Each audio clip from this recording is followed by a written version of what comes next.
नमस्कार, आप देख रहे हैं नव भारत न्यूज चैनल 24x7। दोस्तों, आज 5 बजे के बाद जो है तीसरे चरण का जो चुनाव है, प्रचार जो है वो बंद होने वाला है। कुछ ही चंद ही मिनटों के बाद ये 5 बजे बज जाएंगे और उसके बाद ये तीसरे चरण का चुनाव जो है वो जो है प्रचार बंद हो जाएगा।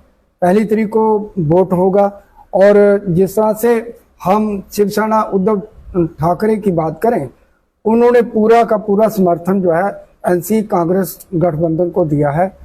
और हम उनसे बातचीत करें, कल मोदी जी की रैली थी और प्रियंका गांधी की रैली थी, तो क्या कहेंगे जिस तरह से जम्मू कश्मीर के मुद्दों की बजाय खासकर मोदी की बात करें, वो देखा गया कि हर जो है रैली में 25 मिनट जो है वो अब्दुल्ला, पीडीपी और गांधी परिवार को कोसते हुए नजर आते हैं। जो मेन मुद्दे हैं, स्मार्ट मीटर की बात करें, ड्रग की बात करें, क्राइम की बात करें, बेरोजगारी की बात करें और बहुत सारे मुद्दे हैं जो उनके ऊपर कोई बात नहीं की। पहले तो आपका बहुत बहुत स्वागत है। जी जी, शुक्रिया। तो सानी साहब, ये बताइए कि ये जो प्रचार रहा, बड़े दिग्गज नेता आए, भाजपा के भी आए, कांग्रेस के भी आए और एनसी के भी आए। इस दौरान प्रचार जो लोगों के बीच गया, किस तरह का मैसेज, जो लोगों के लोकल मुद्दे थे वो गायब थे, सिर्फ एक दूसरे के ऊपर प्रतिरोप लगाया गया। क्या कहेंगे? बहुत बढ़िया सवाल है आपका। पहले मैं थोड़ी सी क्लैरिटी कर दूं आपके व्यूवर्स को। देखिए, शिवसेना यूबीटी जम्मू कश्मीर के अंदर अपने बलबूते पर चुनाव लड़ रही है। हमारा किसी पार्टी के साथ गठबंधन नहीं है। हाँ, कांग्रेस के 3 उम्मीदवारों को जरूर हमने, उनके खिलाफ कोई हमने उम्मीदवार नहीं खड़ा किया। हमने जो है समर्थन दिया है वो सिलेक्टिव समर्थन है। हमारा बिल्कुल आंखें बंद करके कांग्रेस को या एनसी को कोई समर्थन नहीं है। जम्मू के जो 3 सीटों पर, एक सीट पर हमारे अपने मीनाक्षी जम्मू वेस्ट से लड़ रहे हैं, बाकी 3 सीटों पर हमने जो है टोनी जी को और रमन भल्ला जी को और योगेश सानी जी को समर्थन दिया। उसका सबसे बड़ा कारण है कि ये लोग हमेशा जम्मू की आवाज बने हैं हर मुद्दे पर, चाहे वो स्मार्ट मीटर का मुद्दा हो, टोल प्लाजा का मुद्दा हो, नशाखोरी का युवाओं को लेकर मुद्दा हो या किसी भी स्थानीय मुद्दों को लेकर हमारे साथ हमेशा कंधे के साथ कंधा मिलाकर खड़े रहे हैं। बिल्कुल सही सवाल है आपका। इस समय देश के प्रधानमंत्री जी जम्मू कश्मीर आते हैं, 2 से 3 परिवारों पर ठीकरा फोड़ते हैं, निकल जाते हैं।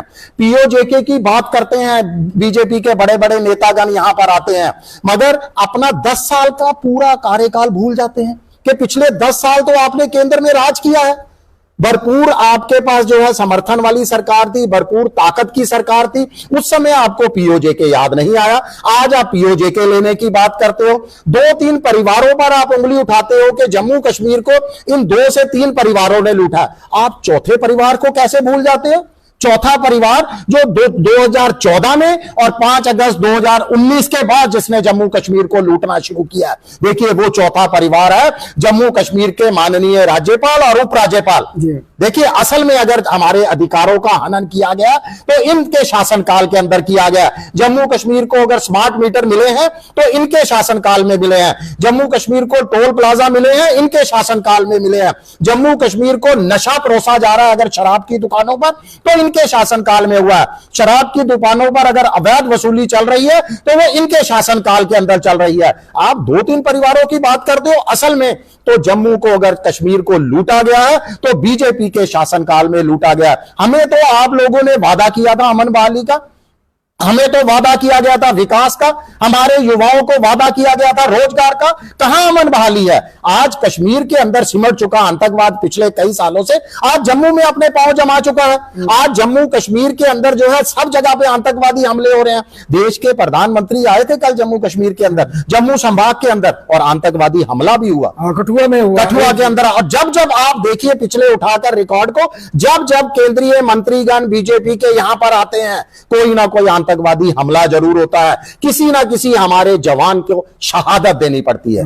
सानी साहब, जिस तरह से ये हमेशा से कहते हैं कि इन परिवारों ने लूटा, इन परिवारों ने लूटा, 10 साल से आपकी सरकार है, आपने क्या किया जम्मू के लोगों को?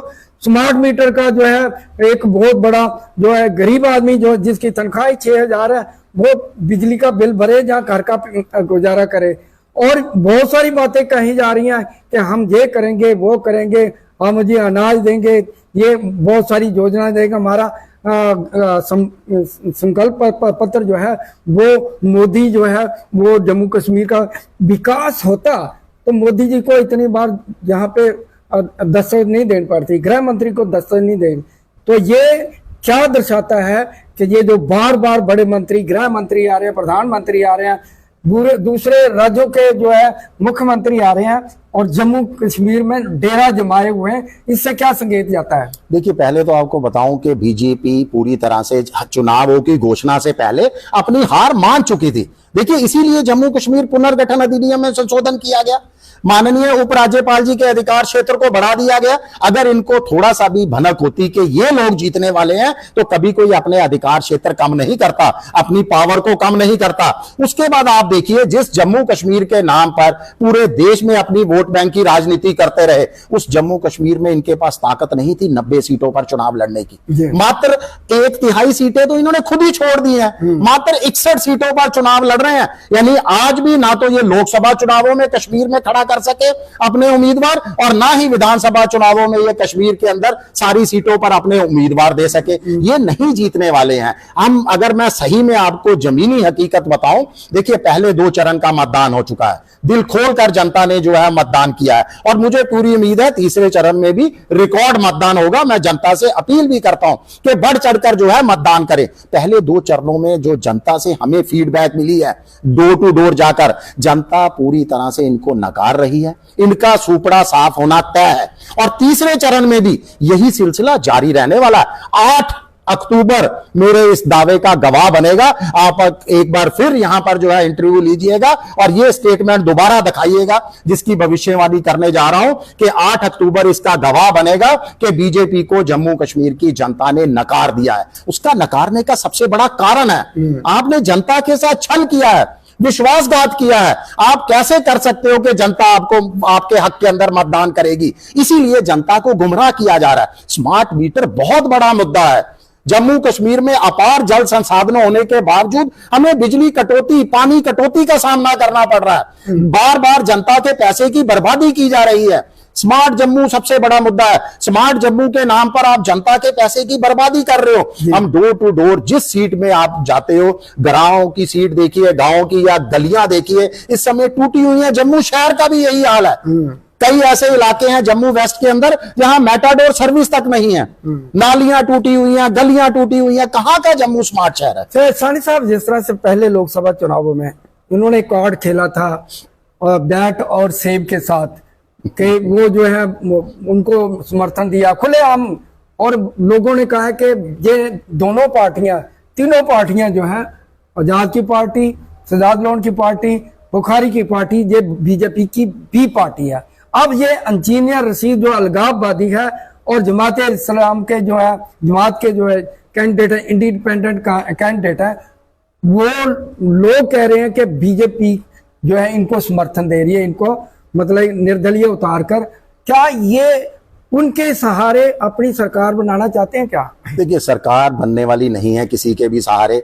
ये तो वही है ना, हारता क्या ना करता।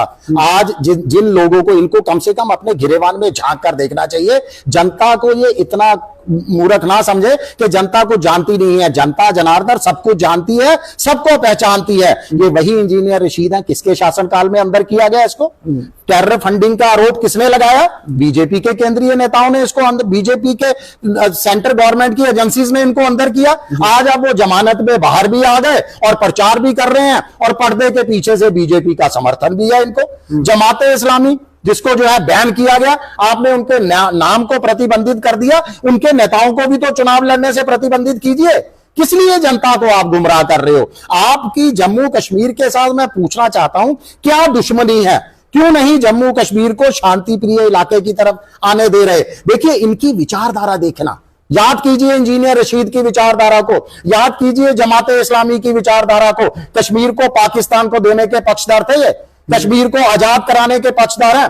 आप उन नेताओं को पर्दे से पीछे से समर्थन कर रहे हो, खुली छूट दे रहे हो। मैं तो चुनाव आयोग पर भी सवाल उठाऊंगा, चुनाव आयोग को भी कड़ा संज्ञान लेना चाहिए था, इनको चुनाव लड़ने की अनुमति नहीं दी जानी चाहिए थी। देखिए, कश्मीर एक बार फिर अलगाववादी विचारधारा की तरफ बढ़ना शुरू हो जाएगा, जनता को फिर गुमराह किया जाएगा। तो जनता से भी अपील है, अगर चुनाव आयोग ने कुछ नहीं किया, बीजेपी ने कुछ नहीं किया, तो कम से कम आप लोग इस अलगाववादी विचारधारा को अपने मतदान से पूरी तरह नकारिएगा। लास्ट क्वेश्चन, जिस तरह से अक्सर देखा जाता है कि बीजेपी तो जोड़ तोड़ की राजनीति करती है, तो नेशनल कॉन्फ्रेंस का भी कोई स्टैंड नहीं है, ये कब यू टर्न ले ले। तो क्या लगता है कि आने वाले समय में अगर सरकार जो है उनको कुछ सीटें मिलती हैं, तो क्या ये एनसी और बीजेपी की सरकार बन सकती है? क्योंकि अक्सर देखा जाता है कि जब सियासत जो है इस कदर जो है नीचे गिर जाती है, अपने स्टैंड से वो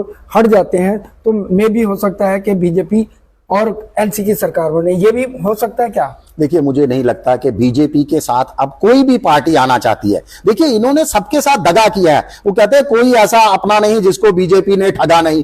तमाम लोगों को तो ये ठग चुके हैं। अब एनसी या कोई भी पार्टी ऐसा रिस्क नहीं लेगी कि वो अपना बीजेपी को समर्थन करे या बीजेपी का समर्थन ले और अपना वजूद ही खत्म कर ले। पीडीपी के साथ ये कर चुके हैं इस तरह की चीजें। तो चुनावों से पहले उनको गालियां देते थे, बाद में सत्ता आई तो पीडीपी के साथ जो है वो समर्थन कर लिया। और शिवसेना से भला मुझे नहीं लगता इनको बेहतर इनके अंदरूनी सोच को कोई जानता है। हमने तो 27 साल उस समय इनको समर्थन दिया था जब इनको कोई जानता पहचानता नहीं था पूरे देश के अंदर। अगर ये हमारे साथ दगा कर सकते हैं तो ये बाकी पार्टियां जो है और तमाम लोगों के साथ ये दगा करते रहे हैं। इन्होंने अपने गठबंधन के साथ दगा किया है, इन्होंने जनता के साथ दगा किया है, और अब जनता इनको किसी भी तरीके से बख्शने वाली नहीं है। आप इंतजार कीजिए 8 तारीख का, बिल्कुल बीजेपी का यहां से सुपड़ा जो है पूरी तरह से जम्मू कश्मीर से साफ हो जाएगा। थैंक यू जी, धन्यवाद। शुक्रिया।